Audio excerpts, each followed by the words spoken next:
Իսկ դուք գիտեք, որն է 63 անց կանանց հիացնելու գաղտնիքը։ Իհարկե, այն, որ եթե 20 ես, մտածում ես անպայման դուր գաս, եթե 40 տարեկան ես, մտածում ես չես կարող բոլորին դուր գալ, իսկ եթե 63 եւ անց ես, այդ ժամանակ արդեն չես մտածում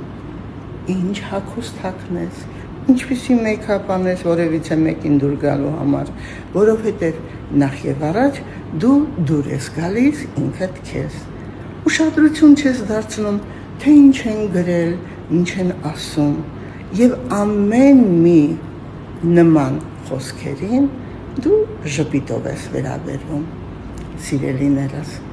Նաեւ 63 անց կանայք այնպիսի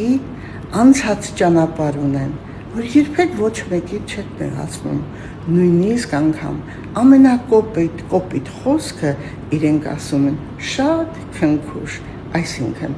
եթե ուզում եք քաղաքում քայլել որևիցե մեկի հետ, ինքը ասում է իսկ կլինի սիրելիս, որ մենք գնանք քաղաքից դուրս քայլենք մաքուր օդին։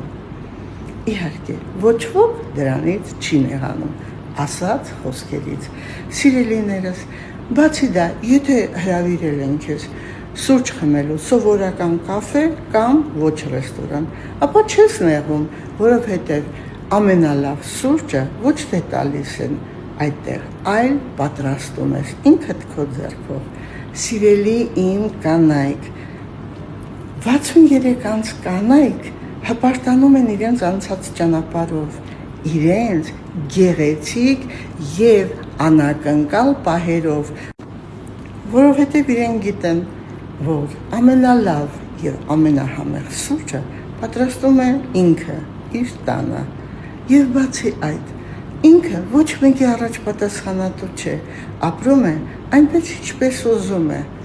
չի նեղվում իր դեմքի կնճիռներից, չի նեղվում նաև յուրաքանչյուրի ասած նույնիսկ անգամ ցավեցնող բառերից։ Սիրելիներս, 63 անց կինը հպարտություն է, որովհետև ինքը անցել է ճանապարհ եւ անցել է հպարտ եւ հիմա երջանիկ է։